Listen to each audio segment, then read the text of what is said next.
नमस्कार दोस्तों, स्वागत है आप सभी का मेघा के स्मार्ट गार्डन में। आज हम बात करेंगे अपराजिता प्लांट के बारे में। यह है सफ़ेद कलर का अपराजिता प्लांट और एक और है मेरे पास, वो है पर्पल कलर का।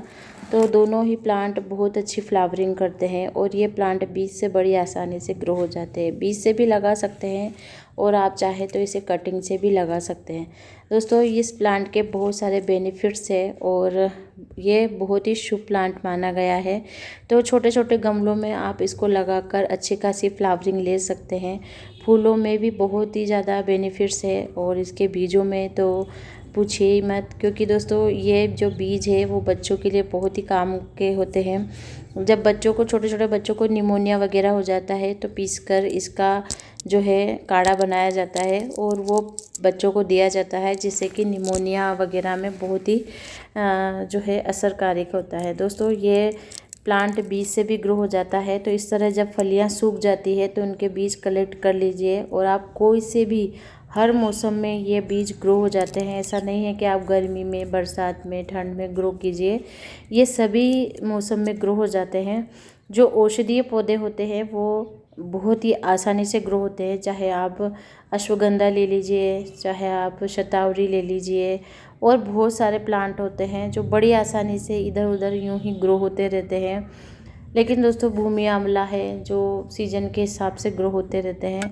लेकिन दोस्तों, हम उनके जब बेनिफिट्स नहीं जानते हैं तो हम उनको नहीं ग्रो करते हैं। लेकिन कुछ ऐसे प्लांट भी हैं जो बेहतरीन फ्लावरिंग भी करते हैं, जैसे अपराजिता वगैरह, तो हम उन प्लांट को लगा लेते हैं। लेकिन दोस्तों, इनके गुणों को जानना भी बहुत ज़रूरी होता है। इसके फूलों की चाय बनाई जाती है और दोस्तों ये एंटी बैक्टीरियल होती है और इसकी जो पत्तियां होती है इसका काढ़ा बनाया जाता है। तो हर चीज़ को जानना ज़रूरी होता है। एक और देखिए दोस्तों, इस प्लांट को आप देख रहे हैं डेंथस, इतनी ज़्यादा हेवी फ्लावरिंग हो रही थी और बंदरों ने इसको कब तोड़ कर फेंक दिया पता ही नहीं चला। तो कुछ कुछ चीज़ें ऐसी भी होती है हमारे साथ। यहाँ पर सौंफ का प्लांट था, वो भी सारा ख़राब करके चले गए। लेकिन दोस्तों, फिर भी देखिए प्लांट को, देखिए कितना सब्र होता है कि वो वापस से ग्रो करते हैं। तो इसी तरह चलिए हम भी आगे बढ़ते रहते हैं। ये सब चीज़ें तो होती रहेगी। लगभग 1 इंच की गुड़ाई मैंने की है और उसमें बीज डाल देने हैं। दोस्तों, बहुत ज़्यादा गहराई में जब भी आप बीज डालेंगे, कोई से भी हो, चाहे छोटे बीज हो चाहे बड़े बीज हो, वो ग्रो होने में मुश्किल हो जाती है। कभी कभी बीज अंदर ही गल जाते हैं या फिर वो बाहर अंकुरित हो ही नहीं पाते हैं। तो बहुत ज़्यादा गहराई में बीज नहीं डालने हैं। और बीज जब भी आप डालें तो इस तरह की मिट्टी में डालिए कि वो बड़ी आसानी से बाहर अंकुरित हो सके। तो भुरभुरी मिट्टी लीजिए, आधा जो 50% होता है वो मिट्टी का ले लीजिए और 50% आप गोबर खाद, वर्मी कंपोस्ट जो अच्छे से डिकम्पोस्ट हो चुके हैं वो ले लीजिए, जिससे कि प्लांट जो है जल्दी ग्रो करेगा। मतलब बीज तो अंकुरित होगा ही, लेकिन प्लांट भी जल्दी जल्दी ग्रो कर जाएगा। ये प्लांट मेरे पिछले साल का है और ये वाइट वाला अपराजिता है। मैं बैगनी भी दिखा दूंगी। लेकिन दोस्तों, इसको मैंने 15 दिन पहले प्रूनिंग कर दिया था और इसमें गोबर खाद वगैरह दे दी थी, गुड़ाई भी मैंने कर दी थी। दोस्तों, गुड़ाई करना बहुत ज़रूरी होता है हर प्लांट की। अब जब मैंने गोबर खाद दी थी तो उससे क्या हुआ कि पत्तियाँ और जो नई नई ब्रांचें जो ढेरों निकल कर आ गई है। लेकिन दोस्तों, अब मुझे इस प्लांट से फ्लावरिंग भी लेनी है। फ्लावरिंग लेने के लिए बहुत सारे पोषक तत्व हमें देने होंगे, क्योंकि 4 महीने से प्लांट सुस्त पड़ा था, उसको हमने कोई खाद वगैरह नहीं दी थी। तो अब खाद की ज़रूरत है। तो गोबर खाद मैंने पहले दे ही दी थी, अब कुछ घर की खाद दे देते हैं। घर की खाद में आप अनार के छिलके ले सकते हैं, केले के छिलके ले सकते हैं। दोस्तों, इसमें बहुत सारे बेनिफिट्स होते हैं। बेनिफिट्स मतलब बहुत सारे कैल्शियम होता है, आयरन होता है, विटामिन्स, मैग्नीशियम, ये सारी चीज़ें प्लांट के लिए बहुत ही ज़्यादा अच्छी होती है। तो हम केमिकल युक्त खाद देते हैं अपने प्लांट के, तो वो केमिकल युक्त प्लांट तो बढ़त तो दे देती है, लेकिन जो मिट्टी है वो अनउपजाऊ हो जाती है। और ये जो हम घर की चीज़ें, घर की ये इस तरह से सुखा कर चीज़ें देते हैं, ये मिट्टी को उपजाऊ बनाती है। और सारे पोषक तत्व इन सभी छिलकों में होते हैं। चाहे प्याज के छिलके ले लीजिए, चाहे मिर्ची के डंठल ले लीजिए, चाहे आलू के छिलके ले लीजिए। दोस्तों, सारी चीज़ें बहुत ज़्यादा काम की होती है। तो ये सब चीज़ें आप जब भी सब्जी काटते हैं, छिलके मतलब फ्रूट्स खाते हैं, तो उनको एक जगह इकट्ठा करते जाइए। जब भी छत पर वगैरह धूप में जाकर रख दीजिए। चाय पत्ती को आप अच्छे से धोकर सुखा लीजिए। ये बहुत उपजाऊ होती है दोस्तों। ये जब मिट्टी में शामिल होती है ना, तो प्लांट जो है, पौधे जो है दुगनी तेज़ी से बढ़ते हैं, क्योंकि मिट्टी इसकी इतनी भुरभुरी सी हो जाती है। तो जो मिट्टी में जो जड़ों का फैलाव होता है वो बहुत अच्छा होता है। आप हर तरह के प्लांट में इनको, चाय पत्ती को ले सकते हैं। ये सारा वेस्ट मटेरियल आप ले सकते हैं दोस्तों। अनार के छिलकों में जो फेनोलिक एसिड होता है, वो बैक्टीरिया जो है उनको, जो खराब बैक्टीरिया कीटाणु होते हैं उनको ख़त्म करके, और हमारे प्लांट में जो फंगस वगैरह हो जाते हैं मिट्टी में, उनको ख़त्म कर देता है। और प्लांट की ग्रोथ तेज़ी से होती है। ये धीरे धीरे डिकम्पोस्ट होते हैं, तो प्लांट को साल भर इनसे खाद मिलती रहती है। अब जो हमने राख दी है, वो डैश ले सकते हैं, काऊ डंग से बनी हुई ऐश ले सकते हैं। तो इसमें ढेर सारा मैग्नीशियम होता है, आयरन होता है। तो ये प्लांट के बढ़त में बहुत ज़्यादा काम में आती है। तो सारी चीज़ें दोस्तों हमने घर से ही ले ली है।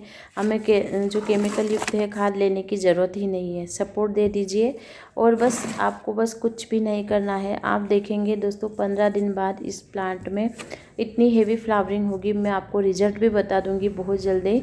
तो इस तरह से अगर आप प्लांट को ऑर्गेनिक चीज़ें देंगे, तो ये फ्लावरिंग तो करेंगे, लेकिन इसकी पत्तियाँ और जो आप इनकी जो चीज़ें काम में लेंगे, कभी आपने इसकी चाय बनाई या फिर कुछ भी, तो ये सारी चीज़ें ऑर्गेनिक होगी। आपने प्लांट को सब ऑर्गेनिक चीज़ें दी है, तो ये इसके फ़ायदे आपको दुगने अच्छे मिलने वाले हैं। तो दोस्तों देखिए कितनी नई नई ब्रांचेस निकल गई है, और ये देखिए सारी पिंचिंग प्रूनिंग करने के बाद ही निकली है। अगर आप चाहते हैं कि बेल ना जाए, तो आप इसकी कटाई छटाई करती रहिए, तो ये पौधा मतलब छोटा मोटा ट्री भी बन जाता है।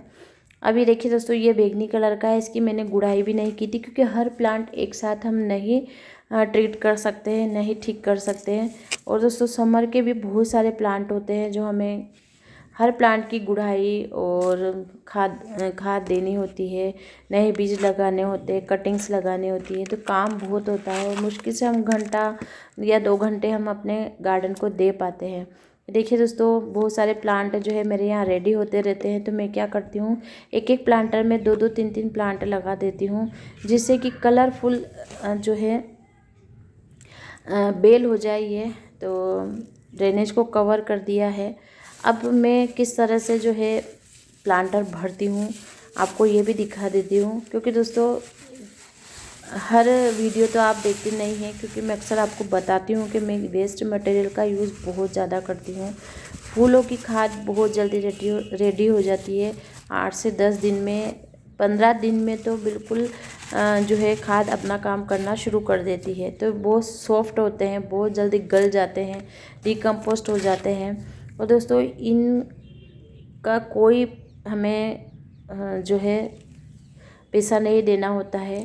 ये मंदिर जाइए, फूल चढ़ा कर आइए, जो दूसरे दिन के बचे बासी फूल वहाँ चढ़े होते हैं उनको लेकर आइए, और चाय पत्ती आप साथ में डाल देंगे, तो ये डबल तरीके से काम करेंगे। दोस्तों जो भी पौधों से रिलेटेड, जैसे डंडियाँ होती हैं, सब्ज़ी साफ करी उसकी डंडियाँ होती है, सब चीज़ें सुखा लीजिए। ये देखिए दोस्तों ये मेथी जो आती है हमारे घर में खाने के लिए, हरी मेथी, तो उसकी डंडियाँ मैंने सुखा ली थी।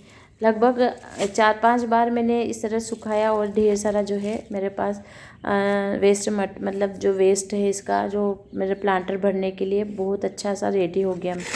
अब ये जो जितने भी गुण हैं सारे मेरे प्लांट को मिल जाने वाले हैं, सारे पोषक तत्व मेरे प्लांट को मिल जाने वाले हैं। तो दोस्तों आपको बार बार इसमें फंजीसाइड भी देने की ज़रूरत नहीं पड़ेगी, क्योंकि जो छिलका हमने अनार का डाला है वो एंटीबैक्टीरियल, एंटी इन्फ्लेमेटरी होता है, और एंटीऑक्सीडेंट होता है। तो अन्य जो संक्रमण होते रहते हैं, जैसे मौसमी बीमारियां जो हमारे शरीर को लग जाती है, वैसे प्लांट को भी होता है मौसम के बदलाव के साथ। तो उन सभी चीज़ों से ये सब अनार के छिलके जो है ये हमारे प्लांट की बीमारियों को बचाएगा। पत्तियों में सड़न गलन लगने लग जाती है, जड़ें गलने लग जाती है, फंगस हो जाता है, ये सारी चीज़ों से हमारे प्लांट को बचाएगा। तो दोस्तों ये सारी चीज़ें हमारे घर में होती है लेकिन हमें पता नहीं होता है। अभी आप पूरी वीडियो देखिए दोस्तों, मैं आपको एक एक चीज़ दिखाने वाली हूँ कि मैं किस तरह से जो है अपने प्लांट को पोषक तत्व देती हूँ। घर में ड्राई फ्रूट्स आजकल सभी के यहाँ आने लग गए हैं, मूंगफली छिलके सभी के यहाँ होते हैं, तो आप उनका यूज़ ज़रूर कीजिए दोस्तों। वो आपको कभी भी खाद की कमी महसूस नहीं होने देंगे। जितना अंदर उनकी जो गिरी होती है, उनके जो चीज़ें होती है अंदर की, जैसे बादाम है, अखरोट है, और अंदर तो आप खा ही लेते हैं, पिस्ता है, बाहर के जो छिलके होते हैं वो डबल पोषक तत्वों से भरे होते हैं। मिट्टी में हमने चाय पत्ती मिला ली है और थोड़ी सी हमने इसमें थोड़ा सा नीम खली मिलाई है। दोस्तों नीम खली मिलाने से क्या हो जाता है कि प्लांट में फंगस और बैक्टीरिया वगैरह का डर नहीं होता है। आप सोच रहे होंगे कि हमने तो अनार के छिलके दे दिए हैं, लेकिन दोस्तों अगर आपके पास है तो ठीक है, नहीं है तो कोई बात नहीं। ये जो आप छिलके देख रहे हैं अखरोट के, ये मैं इस तरह से सीधे सीधे रख रही हूँ, जिससे इसमें जब हम वाटरिंग करेंगे, पानी देंगे तो इनमें भर जाएगा। जब कभी क्या हो जाता है कि हम एक दिन पानी नहीं दे पाते हैं तो पौधा छोटे गमलों में लटकने लग जाता है, क्योंकि नीचे सारा वेस्ट मटेरियल कितना पानी ऑब्जर्व करके रखेगा गमला, मिट्टी, तो इस तरह से इनमें पानी भर जाएगा। और दोस्तों ये हमारे मल्चिंग का काम करते हैं, तो मल्चिंग का जो टाइम है वो आने वाला है। और हमारे यहाँ तो गर्मियाँ बहुत जल्दी आ जाती हैं, लगभग शुरू ही हो गई है।